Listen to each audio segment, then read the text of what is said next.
Hello, and welcome back to another episode of Critical Reactions with your host, Bryan. We're going to continue on with this week's theme of new releases, checking out songs that have either been released as singles recently or from albums that have recently been released. Today we're going to be looking at Coldplay's new one. The song is called Coloratura, off of the Music of the Spheres album that comes out in October. So let's see what's going on with Coldplay.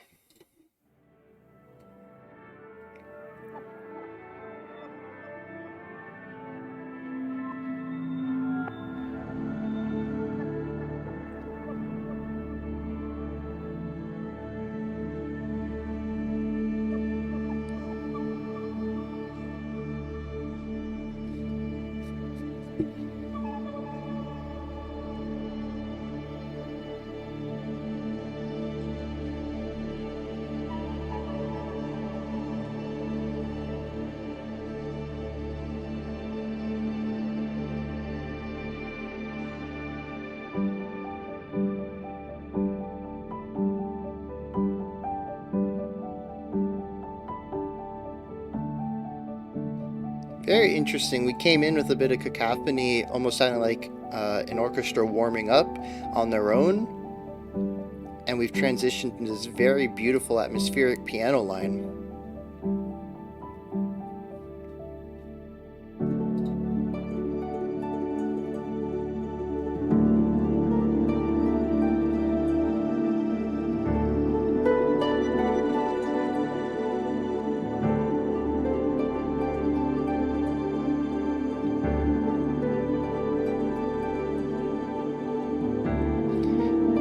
I don't know what the time signature is, but I'm counting an 11 beat phrase right here, which is interesting.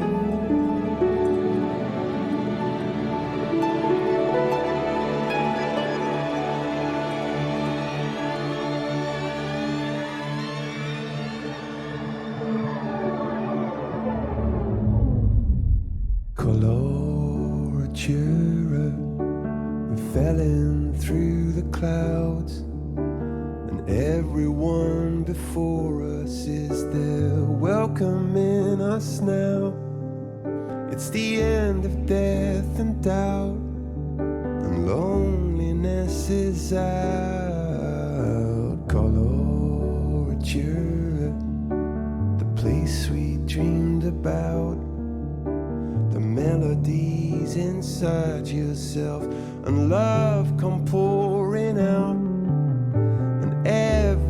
Yeah, really nice bass run there. We're feathered by the crowd.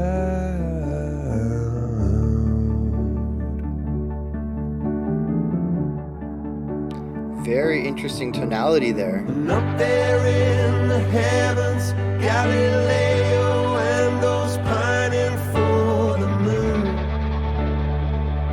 No, it's a slow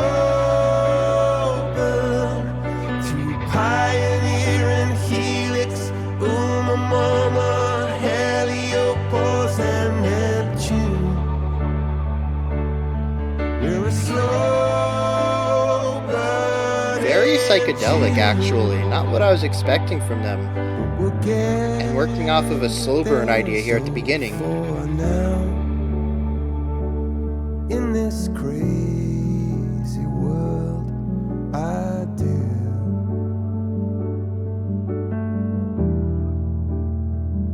I just want you. A lot of interesting slides. This is the second time we've heard a slide that almost sounds like a detuning, a digital slide rather than a physical slide. In the end, it's all about the love you're sending out.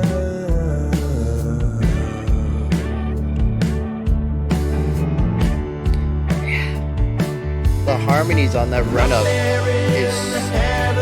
there's a tension in it that isn't really felt anywhere else in the song so far.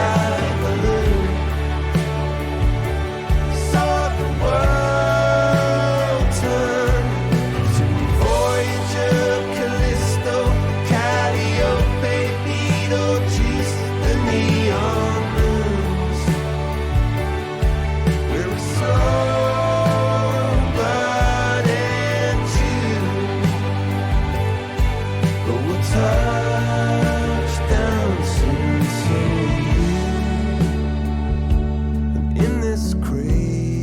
it's interesting all the different timbres that they're utilizing here, and a lot of it is digital, which is a bit outside of my expertise, but it's really cool to hear these unique sounds alongside the piano and the drums and the harp and the clean, very popish vocals.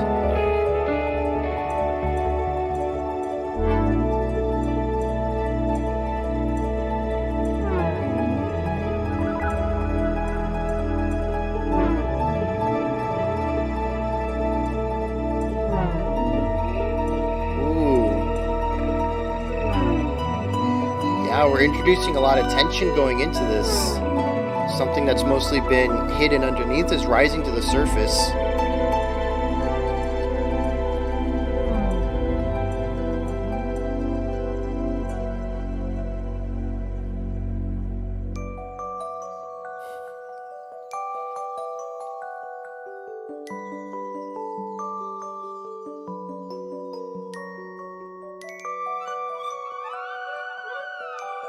More really interesting voices.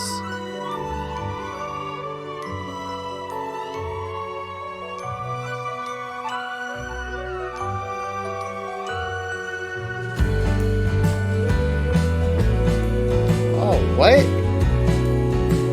Where'd this sort of swing feel come from?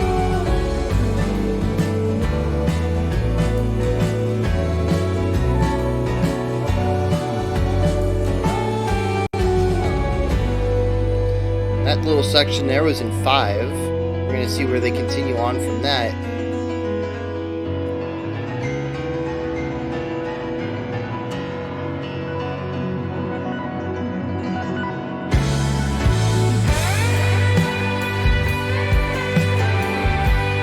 Alright, we're back in the 4. And we've entered into some almost like psychedelic prog rock element here.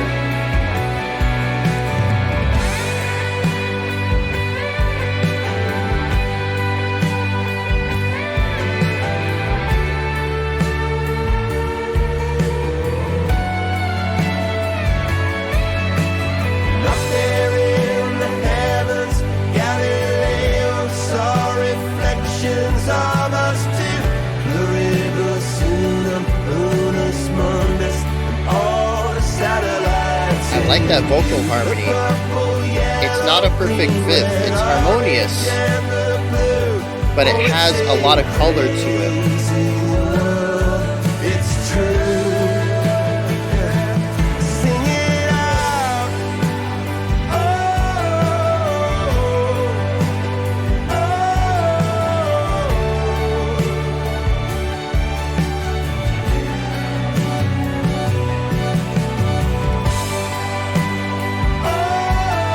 There's a lot of wit, a lot of reverb on the vocal part that really matches the intensity and larger-than-life elements that are being utilized in the song.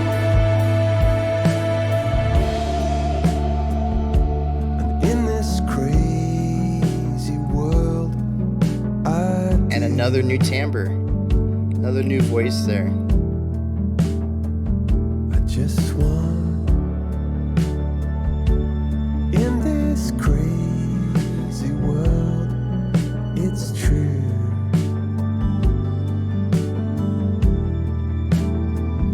I just want you.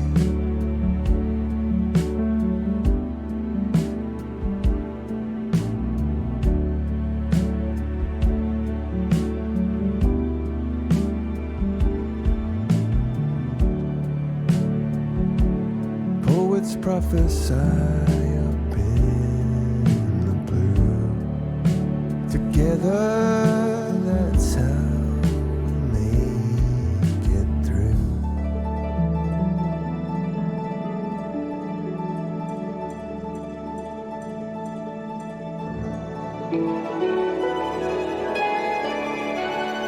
Sections like this are very theatric, and it goes along with the music video very well.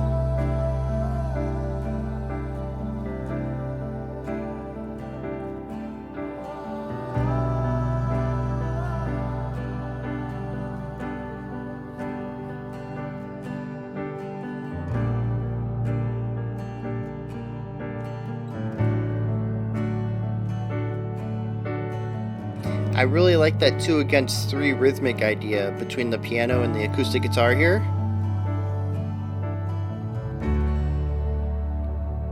Or maybe it was 3 against 4. I don't know, it's very close.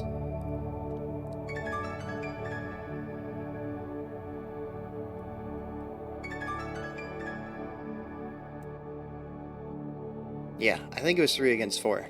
Now that I'm thinking about it. Very interesting. Very interesting. This song combined a lot of, well, not a lot, 3 specific ideas actually, and brought together some concepts that tend to work very well together, but just really did it in a masterful way.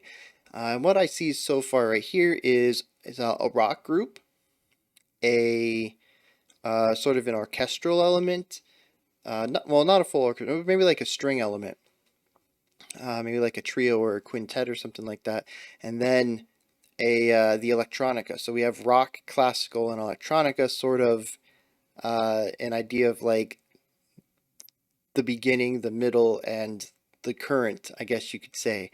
Classical's been there for a long time. It's one of our older styles. We have rock, which is sort of the in-between. It still definitely airs closer to modern music. Then electronica is definitely a modern style.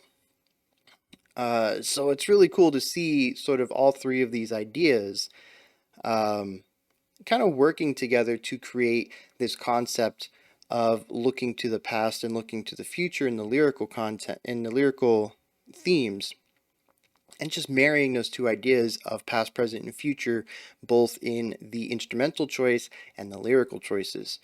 That's very cool. Now, the thing that oddly enough ties this all together for me is that this feels very much like a prog rock song. Definitely something that could have come out from the 70s, other than the extremely modern production on it. That is definitely a telltale sign, at least to me, that it's a modern song, but it does have a lot of the trappings of stuff that we've checked out from the 70s. First of all, very psychedelic. Second of all, it is extremely experimental, at least to my ears. I'm sure they're not the first person to do this. Like I said, uh, what they're employing here isn't exactly unique, but it's more about the masterfulness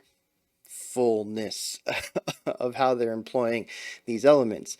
For instance, all of the, well, a lot of the digital, the electronic aspects of it play around with these wide slurs or uh, slides, however you want to envision that, taking one note and transitioning into another smoothly.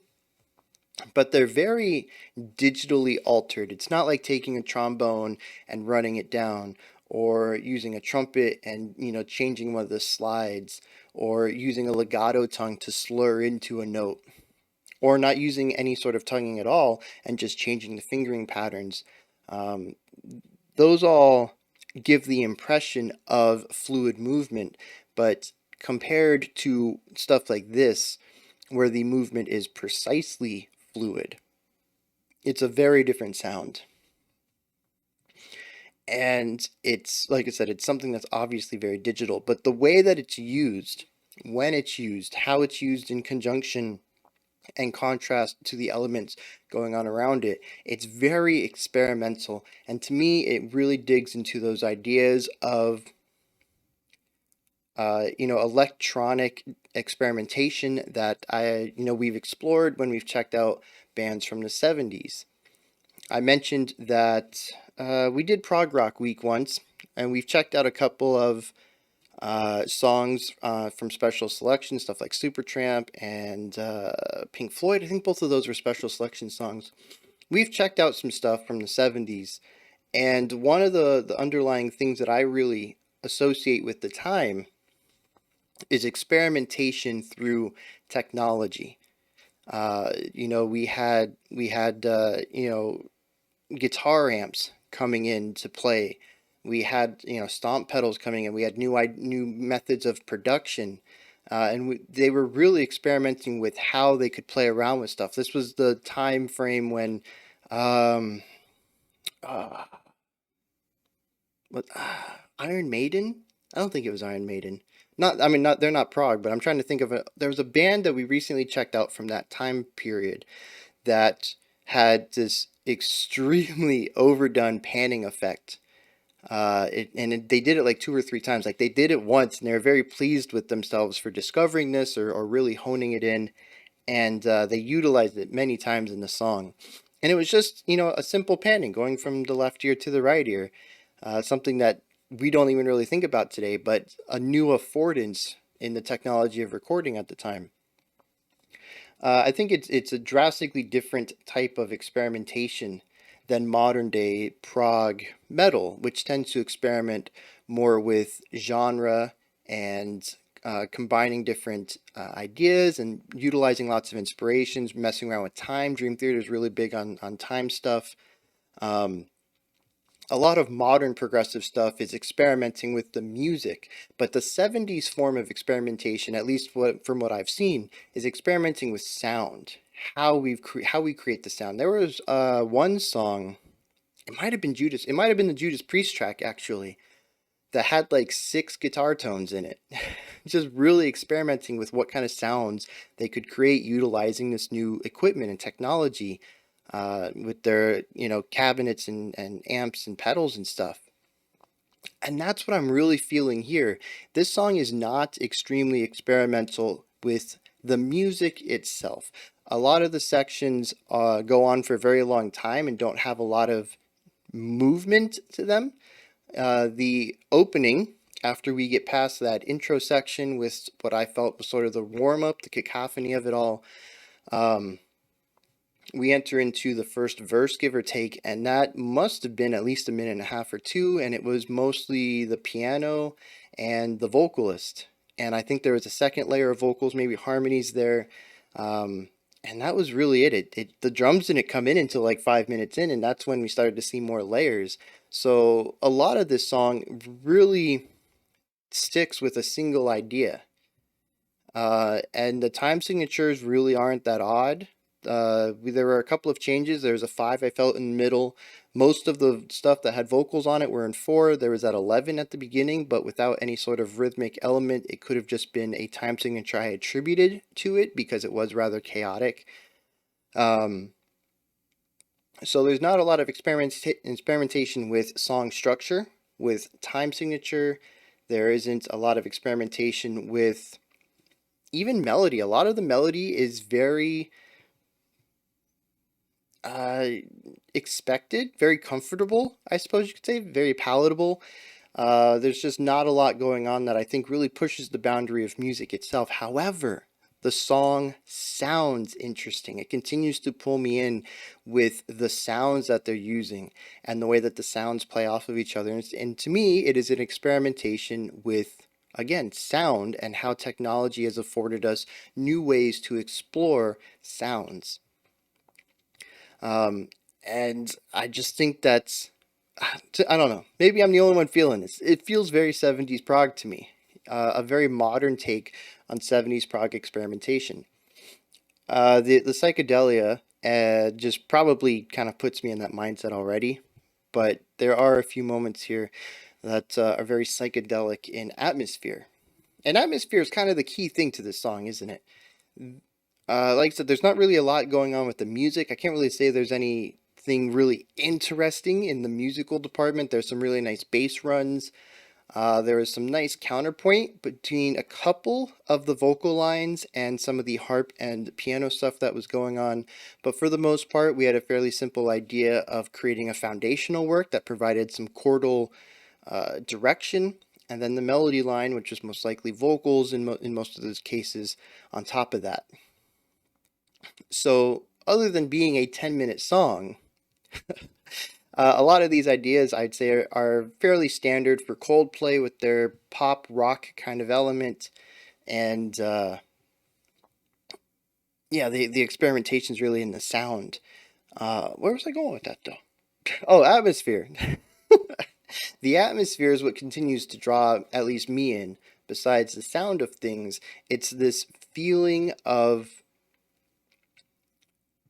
emptiness. I don't know if anybody else gets that.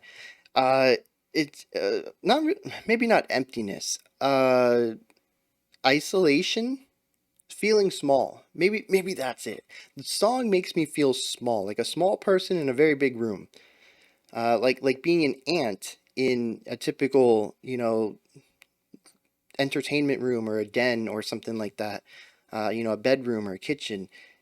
It's really not that large of a space to a large being, but to an ant, it is, something that they won't traverse throughout their, a couple of days in a week maybe.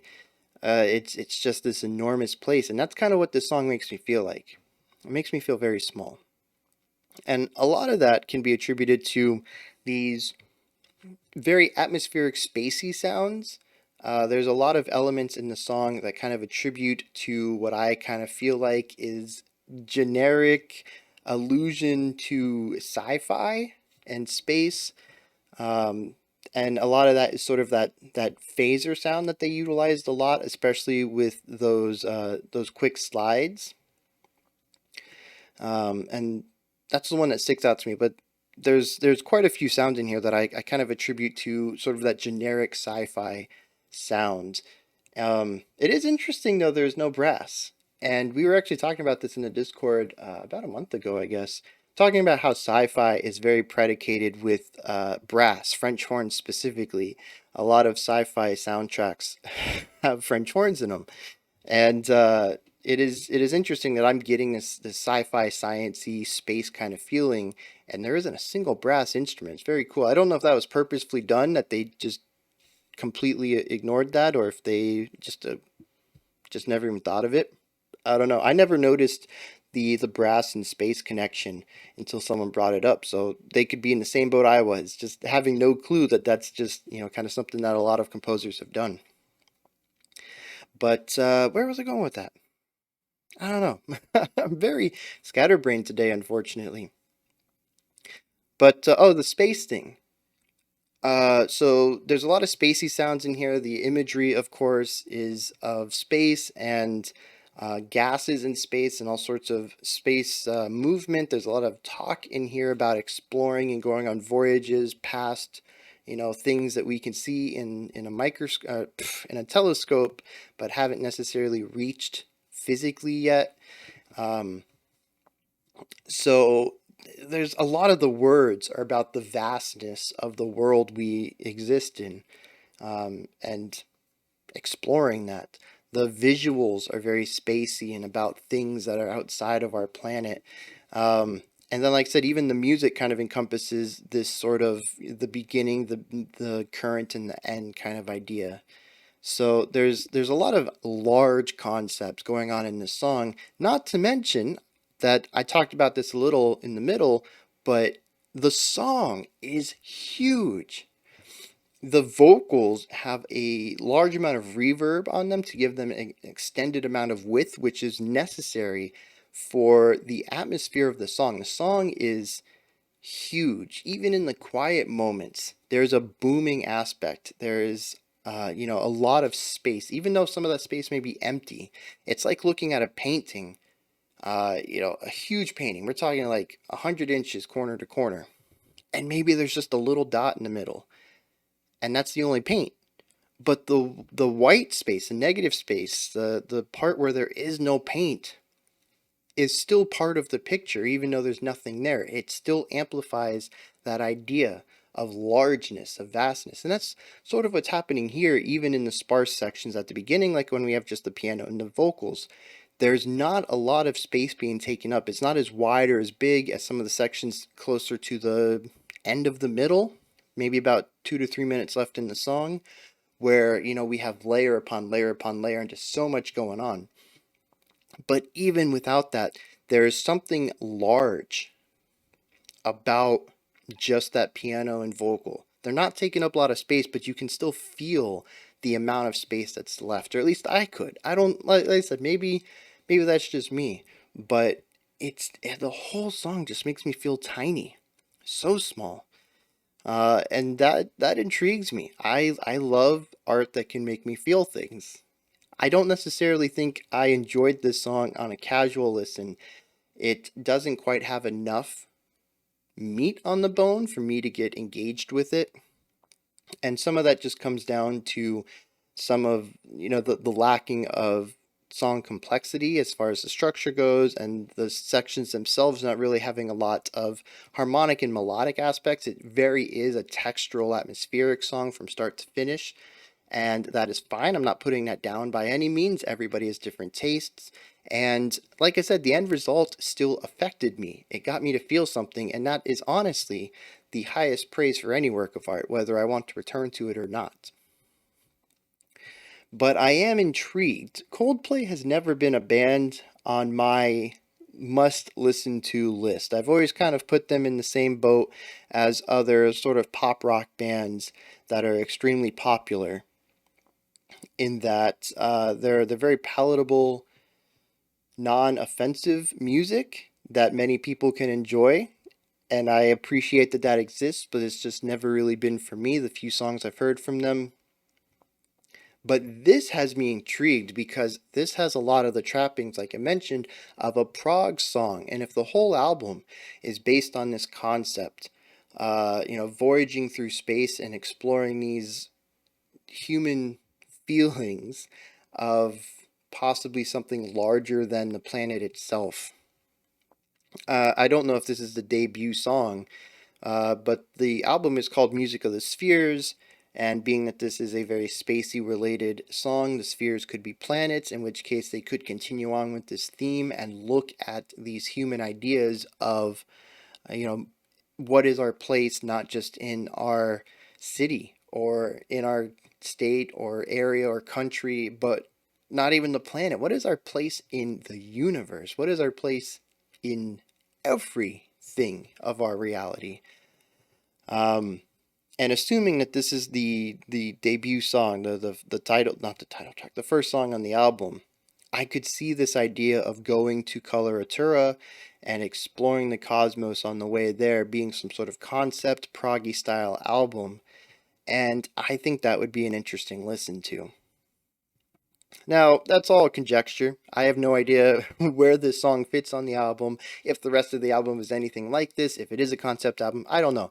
But that's what this song has me sort of wanting. I want Coldplay to make a conceptual prog album based on this concept of exploring space on the way to Coloratura, the place where death and doubt no longer exist.